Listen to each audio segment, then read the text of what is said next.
मेरे सभी प्यारे साथियों को मेरा प्यार भरा नमस्कार। और आज की वीडियो में हम लोग डिस्कस करेंगे जॉन मिल्टन के एमसीक्यूज, जो कि 140 तक हम लोग डिस्कस कर चुके हैं।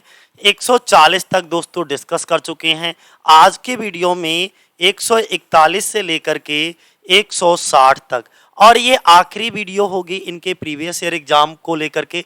यानी कि अब तक जॉन मिल्टन से जितने भी प्रीवियस ईयर के एग्जाम में हमारे क्वेश्चन पूछे गए वो सभी हमने डिस्कस कर लिए, और ये आखिरी वीडियो है। तो चलो शुरुआत करते हैं। सबसे पहले हमने आपको क्या बताया कि 141 तक हम लोग डिस्कस कर चुके हैं प्रीवियस वीडियो में। एक बार जाकर के आप उसको देख लीजिएगा। फिलहाल आज हम लोग डिस्कस करेंगे किसको? आज हम लोग डिस्कस करेंगे 142 से लेकर के। अगर हम 142 पे बात करते हैं तो ऑफ विच पोएम, दोस्तों कौन सी पोएम, कौन सी कविता is the following line a part, यानी कि नीचे देगी लाइन एक पार्ट है, हिस्सा है। For them no more the blazing hot shall burn. ठीक है, तो ये लैसिडस की लाइनें हैं, ध्यान बनाए रखना। निम्नलिखित में से निम्नलिखित पंक्ति किस कविता का एक भाग है?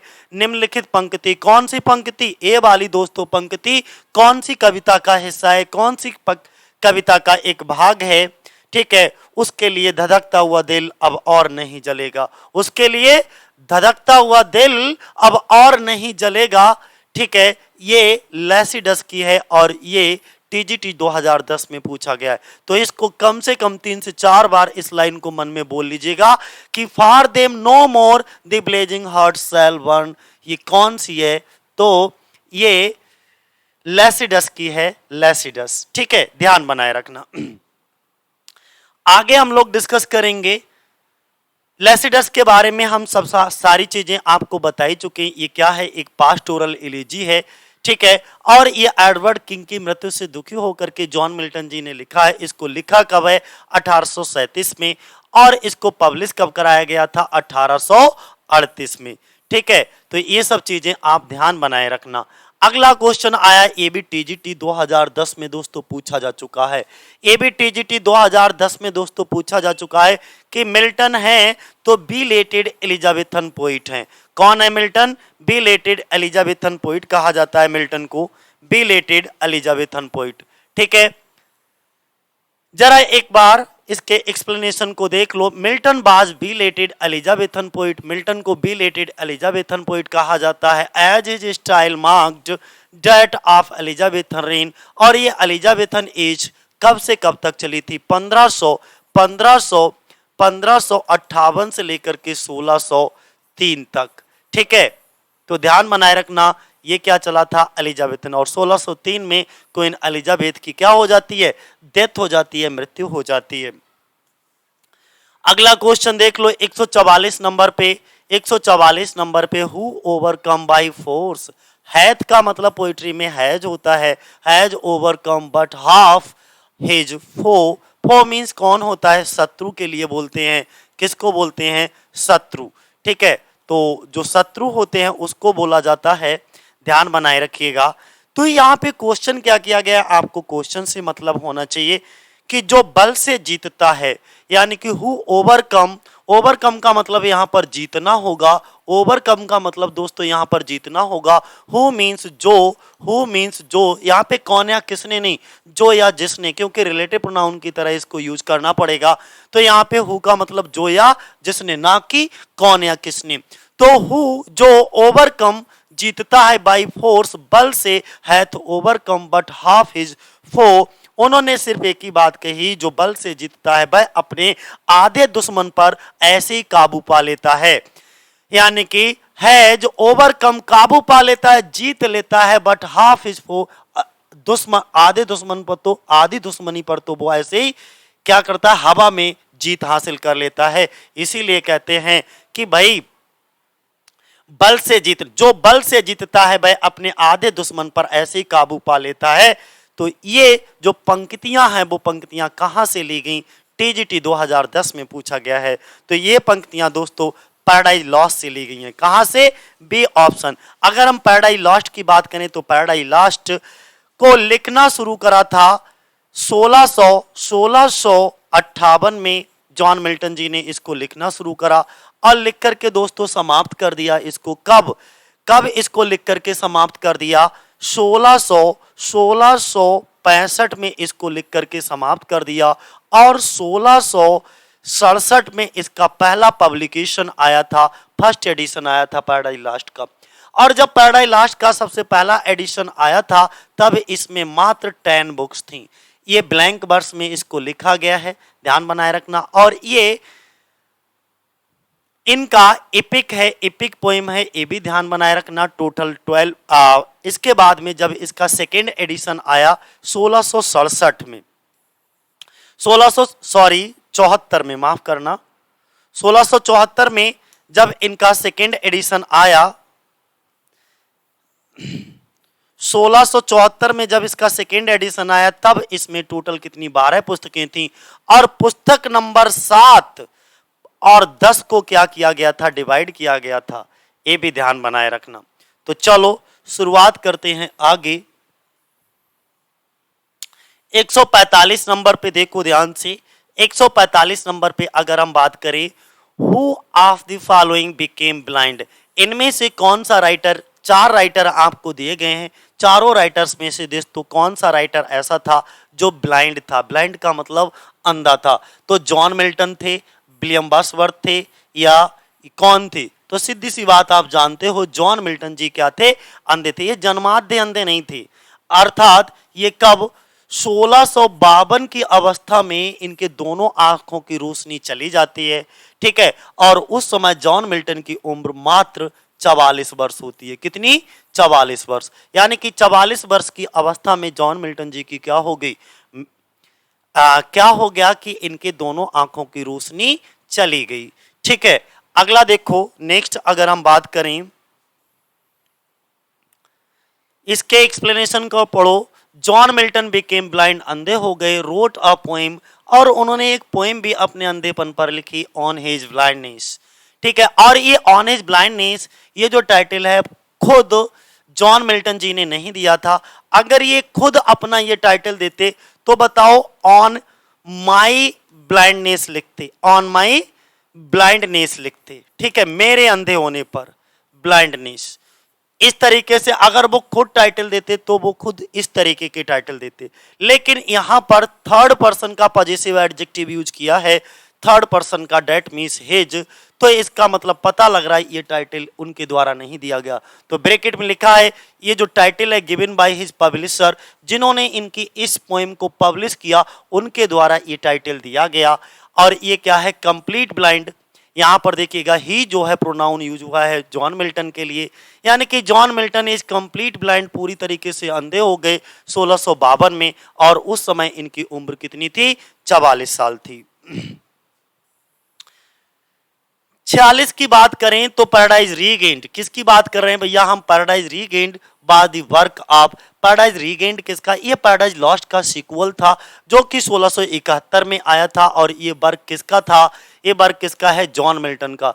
तो पैराडाइज रीगेन्ड कब आया है? 1671 में। और 1671 में ही जॉन मिल्टन जी का एक बर्स ट्रेजेडी आई थी, ठीक है, क्लॉसेट ड्रामा आया था जिसका नाम था सैमसन अगोनिस्ट, ठीक है।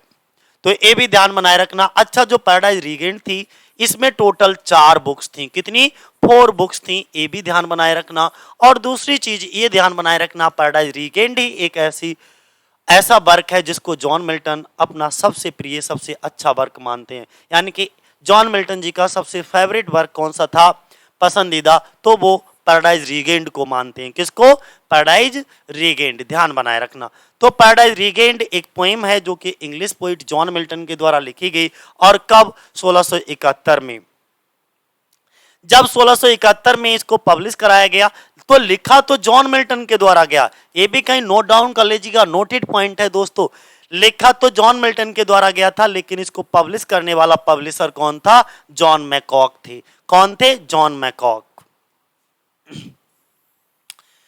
147 नंबर पे अगर हम बात करें, 147 नंबर पे, who among the following was not a British citizen, इनमें से कौन एक ब्रिटिश सिटीजन नहीं है दोस्तों? इनमें से कौन एक ब्रिटिश सिटीजन नहीं है? तो आपको बताना है, जॉन मिल्टन ब्रिटिश सिटीजन है, विलियम शेक्सपियर, वर्ड्सवर्थ, ये तीनों ही ब्रिटिश सिटीजन है। अच्छा एक चीज और बता दें कि इनमें से जो कैथरीन फ्रैंक हैं वो हमारे ब्रिटिश सिटीजन नहीं है। ठीक है, तो कैथरीन फ्रैंक ये कौन है? अमेरिकन ऑथर है। कौन है? American author, biographer, no living in England, लेकिन अब ये भी इंग्लैंड में ही रहते हैं। मिल्टन, शेक्सपियर और Wordsworth they all were British citizen, ये तीनों ही क्या है? ब्रिटिश सिटीजन है। ठीक है, इंग्लिश राइटर है। अगला क्वेश्चन देखो 148 पे अगर हम बात करें, 148 पे क्वेश्चन है बेन सटन, जब सटन ने ये बात कही, कौन सी? O myriads of spirits, O powers immortal matchless, but with the Almighty and that strife was not inglorious, though the event was dire as this place testifies। in paradise lost book number first में line number 622 से 25 के बीच में he is addressing his, और इस line में वो किसको address कर रहे हैं? अपने फॉलोअर्स को। उनको बहुत ज्यादा क्या कर रहे हैं? मोटिवेट कर रहे हैं। इस क्वेश्चन को मैं पहले भी आपको बहुत अच्छे से डिटेल कर चुका हूं, फिर एक बार मैं आपको डिटेल करूंगा। पहले ध्यान से समझो, पहले इसको ध्यान से आपको समझना है, क्योंकि जब तक आप समझ नहीं पाओगे तब तक यहां पर कुछ भी क्लियर होने वाला नहीं है।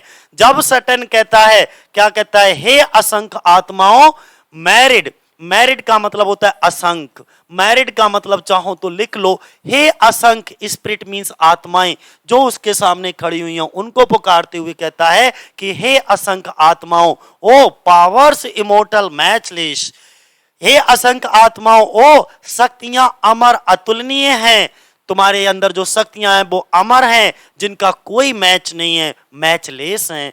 But with the Almighty, but with the Almighty, लेकिन सर्वशक्तिमान के साथ। विद द अलमाइटी का मतलब होता है भगवान, सर्वशक्तिमान। Okay, and that strife was not inglorious, और सर्वशक्तिमान यानी कि भगवान के साथ और वह संघर्ष दयनीय नहीं था। कैसा नहीं था? इनग्लोरियस नहीं था। फिर कहता है दो द इवेंट वाज डायर, दो मींस यद्यपि, हालांकि घटना भयानक थी। दो इवेंट था, बाज मींस था, डायर मींस भयानक थी, कामा अर्थ है तो, as this place was testifies, और दिस प्लेस जैसा कि वह स्थान गवाही देता है, जैसा कि दिस प्लेस, ए स्थान, टेस्टिफाइज का मतलब होता है गवाही देना, जैसा कि ए स्थान गवाही देता है। और ये लाइनें किस में कही गई? पैराडाइज लास्ट बुक फर्स्ट में। और यहां पर ये जो सटन है, ही सटन के लिए यूज किया गया है, और ये जो सटन है वो किसको यहां पर ये लाइनें एड्रेस कर रहा है? उसके साथ में जो स्वर्ग से नरक में आए एंजल्स थे, तो उन सभी फॉलोअर्स को सामने खड़े होकर के वो एड्रेसिंग कर रहा है। ठीक है, तो ध्यान बनाए रखना।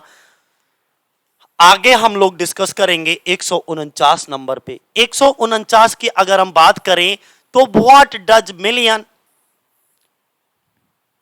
Million means by the word, okay, firmament, एक शब्द आया है फिर्मामेंट इन द लाइन।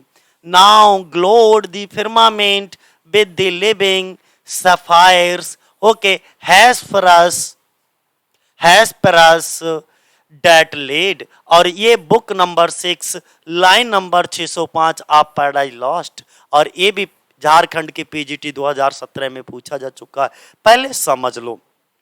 उन्होंने कहा 149 पे क्या कहा है कि भाई पंक्तियों में एक शब्द यूज किया गया है, Milton means by the word फिर्मामेंट।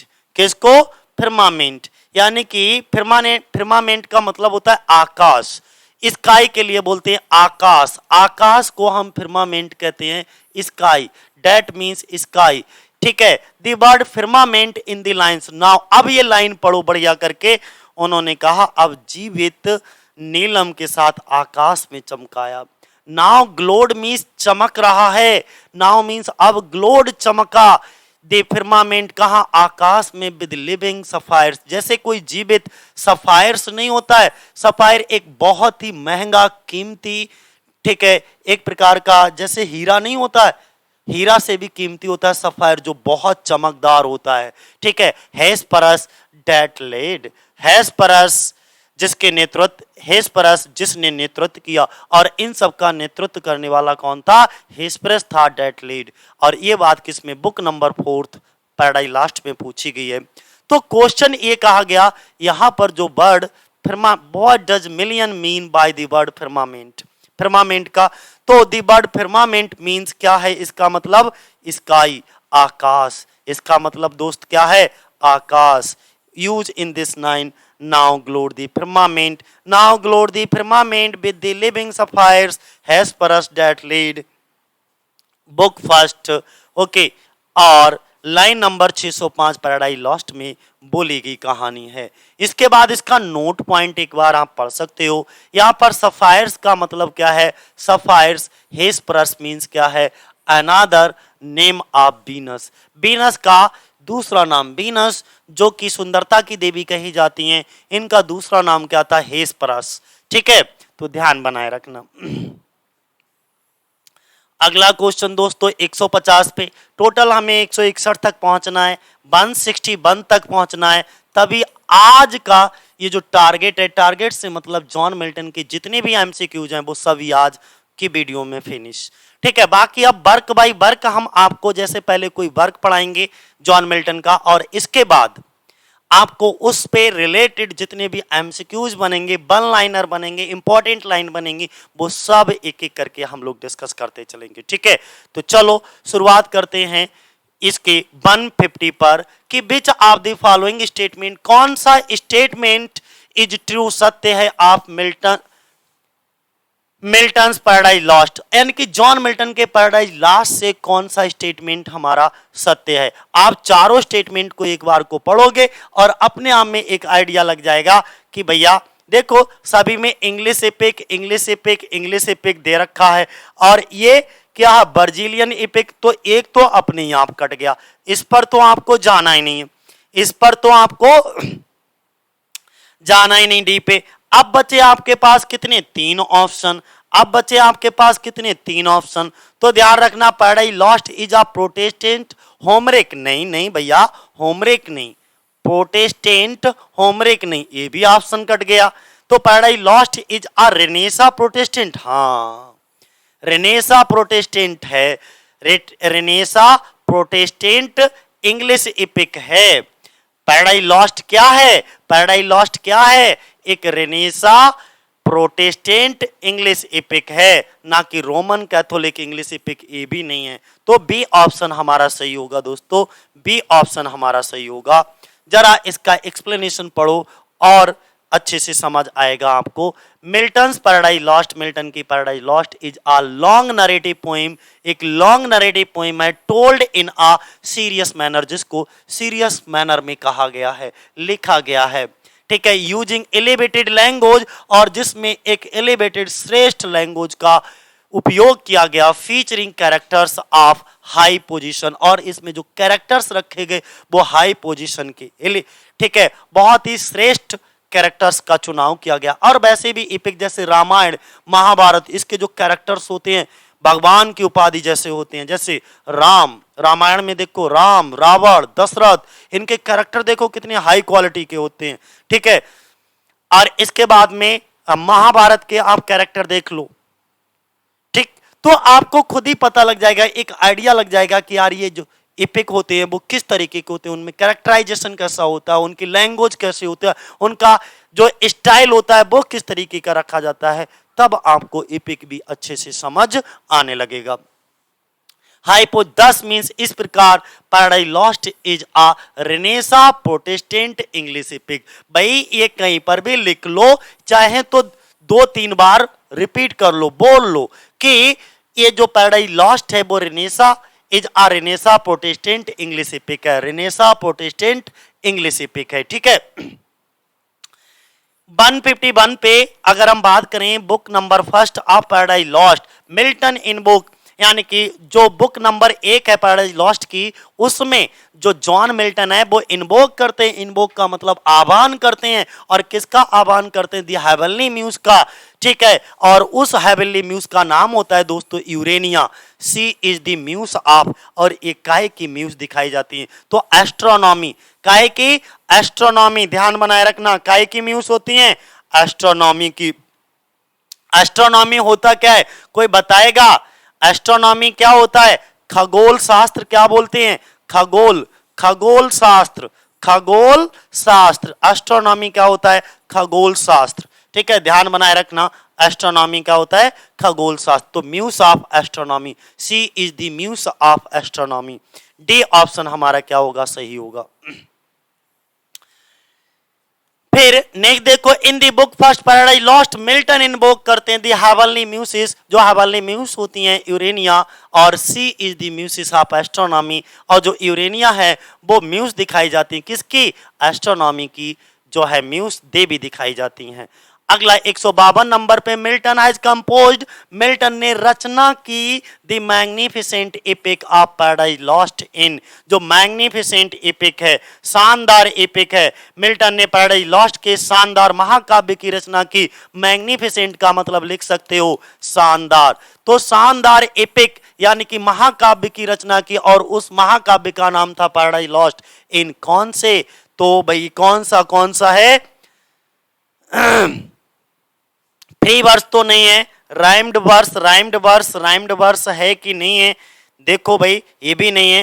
तो किस में? अराइम्ड है ये, तो राइम्ड नहीं है। अराइम्ड आइम्बिक पेंटामीटर, ए ऑप्शन सही होगा। अराइम्ड आइम्बिक पेंटामीटर। तो देखो बहुत प्यारे प्यारे क्वेश्चन पूछे गए हैं, बहुत प्यारे प्यारे क्वेश्चन आपको समझ में आ रहे होंगे कि अराइम्ड आइम्बिक पेंटामीटर में इसको लिखा गया है, ब्लैंक वर्स का यूज किया गया है इसके अंदर। ठीक है, और ये लिखना 58 में, 65 में लिख करके समाप्त कर दी। 67 में पहला एडिशन, 74 में इसका सेकेंड एडिशन आया था। जब पहला आया तो 10 बुक थी ओरिजिनली। ठीक है, इसके बाद में बुक नंबर 7 और 10 को, बुक नंबर 7 और 10 को स्पेल्ड किया गया है। ठीक है, इसको डिवाइड किया गया और तभी 12 पुस्तकें हो गई, जो कि जब 1674 में इसका सेकेंड एडिशन आता है। तो ये सब चीजें आपको ध्यान बनाए रखना है। इनके स्पीच पैराडाइज लॉस्ट के 1 से लेकर के 26 लाइनें जो हैं एक ही सेंटेंस में लिखी गई। तो ये सब चीजें आपके दिलो दिमाग पे छाती रहें। ठीक है, paradise Lost is an epic poem. Paradise lost क्या है? एक एपिक पोएम है जिसको ब्लैंक वर्स में दोस्तों लिखा गया है, जॉन मिल्टन के द्वारा लिखा गया। ब्लैंक वर्स क्या होता है?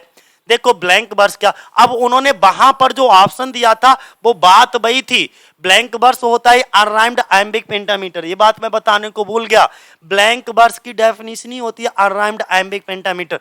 तो उन्होंने ब्लैंक वर्स ऑप्शन ना दे करके ऑप्शन के रूप में रखा अनराइम्ड आइम्बिक पेंटामीटर। और यहां से आप क्या होने लगोगे? कंफ्यूज होने। ब्लैंक वर्स होगा, धड़ाक से टिक करके चले आओगे, लेकिन जैसे ही ब्लैंक वर्स के स्थान पर उन्होंने ओके अनराइम्ड आइम्बिक पेंटामीटर रख दिया, तो हो सकता है थोड़ी देर के लिए हम सोच में पड़ जाएं।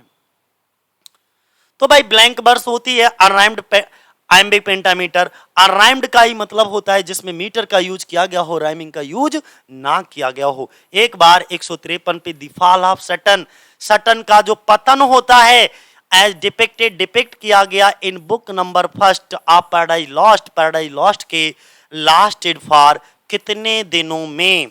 तो देखो 9 दिन। कितने? 9 दिन। जरा समझो, पैराडाइज लॉस्ट की बुक नंबर फर्स्ट में दर्शाए अनुसार सैटर्न का पतन कितने दिनों तक चला? सैटर्न का पतन जो है वो कितने दिनों तक चला? तो सैटर्न का जो पतन था, जो फॉल ऑफ सैटर्न था, वो डिपिक्ट किया गया book number first Paradise lost. Last कितने दिनों तक चला? तो ये 9 दिनों तक चला दोस्तों। क्या भरा जाएगा यहां पर? ए ऑप्शन, 9 दिनों तक चला। ठीक है,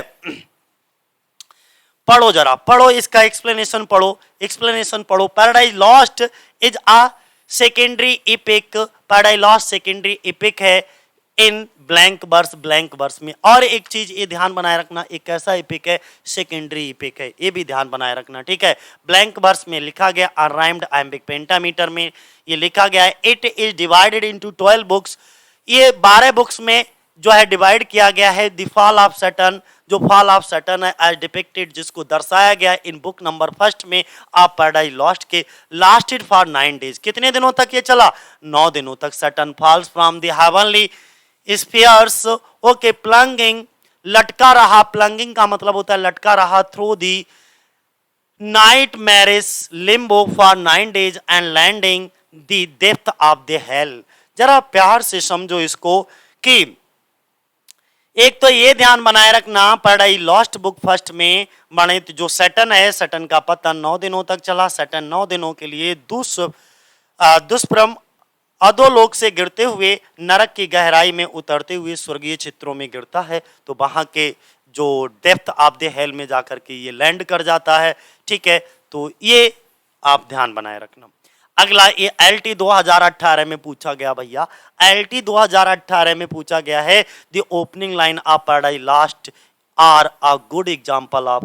जो पैराडाइज लॉस्ट की ओपनिंग लाइन है वो गुड एग्जाम्पल ऑफ, सबसे अच्छा एग्जाम्पल किसका है? सबसे अच्छा एग्जाम्पल किसका है? आपके सामने भैया 4 ऑप्शन दिए गए हैं, 4 ऑप्शन आपके सामने दिए गए हैं।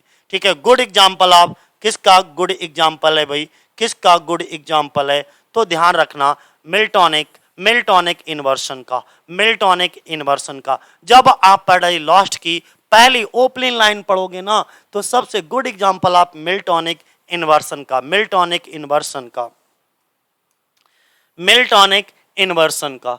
देखो इसे, the opening line of Paradise Lost are good example of Miltonic inversion का। किसका? मिल्टॉनिक इन्वर्सन का। Miltonic inversion in Paradise Lost is the inversion of natural word order. Inversion क्या होता है? जो नेचुरल वर्ड ऑर्डर में थोड़ा सा परिवर्तन कर दिया जाता है। पता लगा, जो सब्जेक्ट वर्ब आना चाहिए, सब्जेक्ट वर्ब प्लस ऑब्जेक्ट इस तरीके से रहना चाहिए, तो उन्होंने क्या कर दिया? वर्ब पहले कर दिया, ठीक है, फिर सब्जेक्ट कर दिया। यानी कि उसके वर्ड में, उसके सेंटेंस का जो शब्दों को रखने का क्रम होता है, उसके सेंटेंस में शब्दों के रखने के क्रम में थोड़ा परिवर्तन करके स्ट्रेस देने के लिए जो रखा जाता है वही इन्वर्सन होता है। तो we have darkness visible, darkness visible in instead of visible darkness. बल्कि होना क्या चाहिए? डार्कनेस विजिबल उन्होंने यूज किया, जबकि विजिबल डार्कनेस यूज किया जाना चाहिए। तो इन्होंने विजिबल डार्कनेस के स्थान पर इन्होंने इन्वर्जन का यूज किया, डार्कनेस विजिबल। देखो इनकी पोजीशन बदल दी, यानी कि डार्कनेस पहले, जो पहले था वो बाद में कर दिया, जो बाद में था वो पहले कर दिया। अब आपको इन्वर्सन समझ में आ गया होगा। तो पहली लाइन में आपको बेस्ट एग्जांपल किसका देखने को मिलेगा? मिल्टॉनिक इन्वर्सन का। 155 नंबर पे सुनो, 155 नंबर पे who of the following said the Milton belong to the devil's party without knowing it. ये ऐसा कौन इंसान था, ऐसा कौन राइटर था, ऐसा किसने कहा कि ये जो है Milton belong to the devil's party without knowing it. Milton belongs to the devil's party without knowing it. बिना जाने मिल्टन जो है डेविल्स की पार्टी से बिलोंग करते हैं, ऐसा कहने वाले कौन थे? William black. ऐसा किसने कहा? विलियम ब्लैक ने। किसके बारे में? जॉन मिल्टन के बारे में। और एक KBS TGT 2014 में पूछा जा चुका है कि विलियम ब्लैक ने मिल्टन के पैराडाइज लॉस्ट के बारे में कहा कि Milton was the devil's party without knowing it. Milton जो है वो डेविल्स की पार्टी, और ये ज्यादातर स्पेशली बुक फर्स्ट के बारे में ऐसा बोला था। ठीक है, अगला अगर हम बात करते हैं, देखिएगा DSSB TGT 2018 में ये पूछा गया है, When I consider how my light is spent। अच्छा, जब जॉन मिल्टन जी ने इस सोनेट को लिखा था तो इस सोनेट की ये ओपनिंग लाइन है, ध्यान रखना स्टार्टिंग लाइन है, ओपनिंग लाइन की बात करेंगे। तो जब ये ओपनिंग लाइन है, जब ये ओपनिंग लाइन है, When I consider how my light is spent, जब मैं देखता हूँ, मानता हूँ कि मेरे आंखों की रोशनी चलेगी, era half my days, मेरी आधी उम्र समाप्त होने से पहले। क्योंकि जॉन मिल्टन जी 44 वर्ष की अवस्था में 1652 में अंधे हो चुके थे पूरी तरीके से। तब वो इस सोनेट को 52 में ही लिखते हैं, इस सोनेट को 1652 में ही लिखते हैं अपने अंधेपन की अवस्था में, और कहते हैं क्वेश्चन क्या किया गया पहले तो ये बताओ, is one of the best known sonnet of. तो ये किसका सोनेट है? तो जॉन मिल्टन जी के लिखा गया है। और ये सोनेट का जो पब्लिशर ने जब पब्लिश कराया 1673 में, इस सोनेट को जब पब्लिशर के द्वारा पब्लिश कराया गया 1673 में, तब इसका नाम रख दिया गया दोस्तों on his blindness, on his blindness. ठीक है, तब इसका साथियों नाम रख दिया गया ऑन हिज ब्लाइंडनेस। ठीक है, ध्यान बनाए रखना। आगे देखो इसको पढ़ो जरा। When I consider how my light is spent is one of the best known, सबसे परिचित, one of the best, one of the का मतलब कई में से, बेस्ट नोन ऑफ दी, उनके जितने भी सोनेट थे, जितने भी प्रसिद्ध सोनेट थे, ठीक है, वेल नोन सोनेट थे, उनमें से एक ऑन हिज ब्लाइंडनेस भी है। On his blindness sonnet of John Milton, originally published in 1673 में। इसके बाद एक 157 पे देखिएगा, who among the following started his writing first, इनमें से किसने, ये देखो टीजीटी 2004 में पूछा गया है, who among the following started his writing first, सबसे पहले लिखना किसने शुरू किया। तो सबसे पहले दोस्तों लिखना किसने शुरू किया, इनमें से बताना है आपको। देखो सबसे पहले जो आया होगा उसी ने लिखना शुरू किया होगा, तो विलियम शेक्सपियर सबसे पहले हैं इनमें से। जॉन मिल्टन वर्ड्सवर्थ से भी पहले कौन है, विलियम शेक्सपियर। तो मुझे लग रहा है इसमें ऑप्शन विलियम शेक्सपियर का ही होगा, ठीक है, William Shakespeare. As William Shakespeare was born before, क्योंकि मिल्टन वर्ड्सवर्थ और वुडहाउस, इन सबसे पहले विलियम वर्ड्सवर्थ की विलियम शेक्सपियर की का जन्म हो चुका था। मिल्टन, वर्ड्सवर्थ और वुडहाउस, इन तीनों से पहले किसका जन्म हुआ, शेक्सपियर का। तो शेक्सपियर ही सबसे पहले लिखना शुरू करेंगे। Hence much older than other three, और बहुत ज्यादा पहले इनका जन्म हो चुका था, बहुत बड़े थे इनसे। It is but natural that he started writing first, ठीक है। अगला क्वेश्चन है, which book of Paradise lost, paradise Lost की कौन सी बुक में incorporates the speech rhythm of Adam and ewe marital quarrel. तो देखो भैया 158 में एक बार और समझ लो, प्यारी सी लाइन है, लाइन को इसलिए मैं थोड़ा अच्छे से समझा दूं आपको। विच बुक, कौन सी बुक में, यानी कि पैराडाइज लास्ट की कौन सी किताब में, कौन सी बुक में एडम और ईव के वैवाहिक झगड़े के भाषण की लय को शामिल करती है। वैवाहिक झगड़े के, एडम और ईव के जो मैरिटल क्वेरल होता है, मैरिटल क्वेरल का मतलब होता है वैवाहिक झगड़े की लय को, रिदम को, ठीक है, शामिल करती है, इनकॉर्पोरेट्स करती है। तो कौन सी बुक में भाई, कौन सी बुक में आपको आंसर करना है, तो बुक नंबर 9 में, बुक नंबर 9 में, कौन सी बुक में, बुक नंबर 9 में। और यूजीसी नेट का पूछा गया ये क्वेश्चन है, और देखो कितना बड़ा है। अरे इसमें स्पेस देना भूल गए, एक्चुअली यहां से क्वेश्चन 159 स्टार्ट हो गया है, ठीक है। तो चलो सबसे पहले तो हम देखते हैं, Paradise Lost is an epic poem. Paradise Lost एक एपिक पोएम है, ब्लैंक वर्स में लिखी गई है, यानी कि अनराइम्ड आइम्बिक पेंटामीटर का यूज किया गया। 17वीं century English poet John Milton के द्वारा लिखा गया, ठीक है। After tempting by Satan, Satan के द्वारा उसको लालायित करने के बाद, उसको लालच देने के बाद, ईव ईट्स, ईव क्या करती है, खा लेती है, the fruit of forbidden tree, forbidden tree का जो फ्रूट ऑफ नॉलेज होता है उसको खा लेती है। Eve first fall through, Eve's first fall though is to find Adam and to have him eat to the forbidden fruit so that they might be equal, they might be equal। उनके कहने का मतलब ये है कि Sutton की जो परीक्षा थी, सटन ने क्या करा, इसको जो ईव थी उसको वर्जित जो वृक्ष था फॉरबिडन ट्री, ठीक है, उसका फल खा लेती है। इसके बाद में जो ईव है वो वहां पर उसको क्या किया जाता है, फॉल इन थ्रो कर दिया जाता है टू फाइंड एडम, और एडम भी फिर उसके साथ साथ में सोचता है, क्योंकि एडम ईव को बहुत ज़्यादा पसंद करता है, तो कहता है जब इसने गलती कर ली तो चलो यही गलती हम कर लेते हैं। जब सेम दोनों गलती कर लेते हैं तो उनको सेम सज़ा मिलेगी, और वो हमेशा एक दूसरे के साथ ही रहना चाहते हैं। तो इसलिए आगे देखो, she find him nearby, वो आसपास ही उसको अपने पाती है। Adam realised that if she is to be doomed then he must follow, तो इसीलिए ये सोच करके वो भी क्या करता है, उस फ्रूट को खा लेता है। और ये पूरी घटना बुक नंबर 9 में मिल्टन एक्सप्लेन करते हैं, in their appetite for knowledge has been fulfilled and their hunger of for God has been quenched. अब अगला क्वेश्चन 159 पे, who was Milton's model Ben, who was Milton's model Ben he recast the first edition, जब वो paradise Lost का पहला addition लेकर के आते हैं 1667 में, और तब इसमें ओरिजिनली कितनी बुक्स होती हैं 10, और इसके बाद to 12 books of the second edition 1674 में।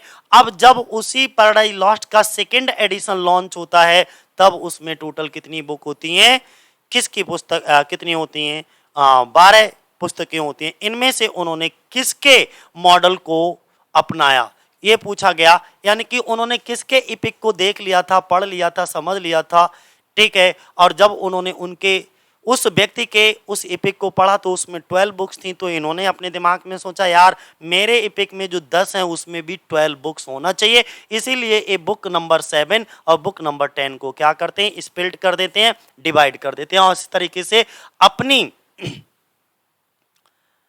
एपिक पैराडाइज लॉस्ट की भी 12 बुक्स बना देते हैं, ठीक है। तो आपको नाम बताना है, आपके पास 5 सेकंड 10 सेकंड का समय है, आप देख लीजिएगा कि मिल्टन का मॉडल कौन था, मिल्टन ने किसके मॉडल को पढ़ा जब उन्होंने पैराडाइज लॉस्ट के पहले संस्करण को 1667 में 10 किताबों के साथ, और जब दूसरा एडिशन 1667 में लेकर के आए थे तो उसमें 12 किताबों में बदल दिया, तो वो मॉडल किसका था, बर्जिल का था। ध्यान बनाए रखना, किसका मॉडल था भैया, बर्जिल का मॉडल था, ठीक है, बर्जिल। अब यहां से पढ़ करके देख लीजिएगा। अब एक चीज और ध्यान बनाए रखना, जो बर्जिल मिल्टन का मॉडल था, तो मिल्टन ने किसके मॉडल को अपनाया, बर्जिल के। एक बार पढ़ लो जरा, तभी और अच्छे से समझ आ जाएगा। बर्जिल बाज मिल्टन्स मॉडल, मिल्टन के मॉडल कौन थे, बर्जिल थे। बेन ही रिकास्ट, जब वो रिकास्ट करते हैं फर्स्ट एडिशन को, ये सब बातें हम आपको बता चुके हैं, दोबारा रिपीट नहीं करेंगे। Books 1 to 6, okay, Aeneas journey to Latium in Italy, and book 7 to 12 war of Latium. तो ये क्या क्या गया है इसमें, ओके, एनियास आयनिया की इटली में लेटियम की यात्रा, और पुस्तक नंबर 7 से 12 में लेटियम का युद्ध। खैर वो कोई अब 160 नंबर पे देखो, 160 नंबर पे देखो क्या कहानी है। फ्रॉम हुज वर्क, किसका work, John Milton take the epigraph of his Areopagitica. Question ये कहा गया, क्वेश्चन ये कहा गया है, क्वेश्चन में ये कहा गया है कि जो जॉन मिल्टन ने एरोपेजिटिका लिखा, जॉन मिल्टन ने एपिग्राफ को अपने एरोपेजिटिका में किसके काम से लिया है, किसके वर्क से उठाया है, ऐसा कौन व्यक्ति होता है, ऐसे कौन से वर्क को उठाते हैं, फ्रॉम हुज वर्क, किसका वर्क उठाया जॉन मिल्टन जी ने एपिग्राफ के रूप में टू हिज एरोपेजिटिका, एरोपेजिटिका में, तो किसके, यूरिपाइड्स, किसके, यूरिपाइड्स, ठीक है।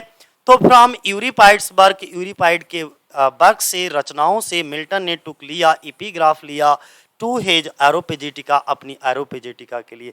एरोपेजिटिका जो आई थी, एरोपेजिटिका दोस्तों आई थी, वो कब आई थी, 1644 में आई थी, जिसमें जॉन मिल्टन ने अपोज किया था, किसको अपोज किया था, लाइसेंसिंग ऑर्डर, ठीक है। यानी कि अगर हम बात करें तो ये डिफेंड कर रहे थे लिबर्टी को और अपोज कर रहे थे लाइसेंसिंग प्रिंटिंग प्रेस के लिए, तो उसको अपोज कर रहे थे, लेकिन फ्रीडम ऑफ स्पीच को ये क्या कर रहे थे, सपोर्ट कर रहे थे इसी में, ठीक है, फ्रीडम ऑफ स्पीच। तो एक बार को इसे पढ़ करके देख लो, यूरिपाइड्स, ध्यान बनाए रखना, यूरिपाइड्स के वर्क से एरोपेजिटिका का एपिग्राफ लिया गया है, ठीक है, ये मोस्ट इंपॉर्टेंट है, थोड़ा कहीं पर लिख लीजिएगा ध्यान से। यूरिपाइड्स के वर्क से मिल्टन ने टुक लिया एपिग्राफ ऑफ हिज एरोपेजिटिका, ठीक है, एपिग्राफ ऑफ हिज एरोपेजिटिका। यूरिपाइड्स के वर्क से मिल्टन ने एपिग्राफ को अपने एरोपेजिटिका में लिया है। मिल्टन ने स्वतंत्रता की रक्षा के संसद के इतिहास की प्रशंसा करते हुए अपने तर्क से शुरू किया। यहाँ पर जो मिल्टन बिगिन शुरू करते हैं हिज आर्गुमेंट, बहस करना, बाय प्रेजिंग, प्रशंसा करते हुए parliaments history of defending liberty, history of defending liberty को। एरोपेजिटिका प्रोटेस्ट करता है, एरोपेजिटिका में विरोध किया गया अगेंस्ट के विरुद्ध, and calls for the repeal of licensing order, repeal for licensing order, okay, repeal for licensing order 1643 को, which required all books to be reviewed and official censor before being published। तो उन्होंने ये कहा कि एरोपेजेटी का विरोध करता है और 1643 के लाइसेंसिंग आदेश को निरस्त करने का आह्वान करता है। इसी एरोपेजेटिका में वो ये आह्वान करता है संसद के सामने, ये विनम्र अनुरोध करता है कि जो लाइसेंसिंग ऑर्डर 1643 है उसको रिपील किया जाए, निरस्त किया जाए। जैसे मोदी जी आते हैं, तुमने देखा होगा मोदी जी के द्वारा एक संसद में कानून बनाया गया था, कौन सा, किसानों को लेकर के किसान बिल से संबंधित था, और कुछ ही लगभग 1 साल के बाद में उन्होंने कहा कि इन सभी कानून को रिपील किया जाता है। रिपील से मतलब निरस्त किया जाता है। वैसे ही यहां पर भी जॉन मिल्टन जी ने ब्रिटिश की पार्लियामेंट में, संसद में उसका विरोध किया और 1643 के लाइसेंसिंग आदेश को निरस्त करने का आह्वान किया, जिसके लिए प्रकाशित होने से पहले आधिकारिक सेंसर द्वारा सभी पुस्तकों की समीक्षा की जानी आवश्यक है। ठीक है, और आज की वीडियो का आखिरी क्वेश्चन, आज की वीडियो का दोस्तों आखिरी क्वेश्चन देख लो, ये भी यूजीसी नेट में पूछा जा चुका है। पैराडाइज लॉस्ट मिल्टन इन्वोक करते हैं, पैराडाइज लॉस्ट में जॉन मिल्टन जी आह्वान करते हैं, इन्वोक्स करते हैं हेवनली म्यूज का। किसका हेवनली म्यूज होती है, हेवनली म्यूज किसका, यूरेनिया का आह्वान करते हैं। एट द बिगनिंग, शुरुआत में ऑफ हिज 2 बुक्स, अपनी 2 बुक नंबर 1 बुक नंबर 2, अपनी दोनों बुक्स में हेवनली म्यूज यूरेनिया का आह्वान करते हैं। ठीक है, तो सॉरी, बुक नंबर 1 और बुक नंबर 2 नहीं, मैं गलत एक्सप्लेन कर रहा हूं। 2 बुक्स हैं, वो कौन कौन सी 2 बुक्स हैं आपको बताना पड़ेगा। किस किस बुक में दोस्तों जॉन मिल्टन जी ने हेवनली म्यूज यूरेनिया का आह्वान किया है, वो कौन कौन सी बुक्स हैं, इसमें से आपको छाट करके बताना है। ठीक है, तो पैराडाइज लॉस्ट में मिल्टन ने किन 2 पुस्तकों के आरंभ में अपनी हेवनली म्यूज यूरेनिया का आह्वान किया है, तो कौन सी 2 पुस्तकों में आह्वान किया है आप बता दीजिएगा, आप बता दीजिएगा। तो कौन सी बुक, बुक नंबर ए और D, that means book number 1 और 7 में। बुक नंबर 1 में यानी कि पहली बुक में यूरेनिया, हेवनली म्यूज यूरेनिया का आह्वान किया गया और इन्हीं के आह्वान के साथ इस बुक की शुरुआत होती है। और बुक नंबर 7, और बुक नंबर दोस्तों 7, इसमें भी हेवनली म्यूज जो यूरेनिया होती है, इन्हीं के आह्वान के साथ जॉन मिल्टन जी इस बुक नंबर 7 को भी लिखना शुरू करते हैं। जैसे हम लोग नहीं कोई नया काम करने से पहले गणेश पूजन करते हैं, कोई आरती करते हैं या कुछ भी करते हैं, तब कहीं जा करके अपने शुभ काम की शुरुआत करते हैं, वैसे जॉन मिल्टन जी ने पहली बुक लिखी तो भी हेवनली म्यूज यूरेनिया का आह्वान किया कि हमको इतने बड़े कार्य को करने के लिए शक्ति प्रदान करना, ठीक है, हिम्मत देना, ताकत देना, इस तरीके का। और बुक नंबर 7 में भी क्या करा, यूरेनिया का आह्वान किया। ठीक है, तो ध्यान बनाए रखना। तो कौन सा ऑप्शन हमारा सही हो जाएगा, option number A and D, यानी कि ए वाला ऑप्शन हमारा सही होगा।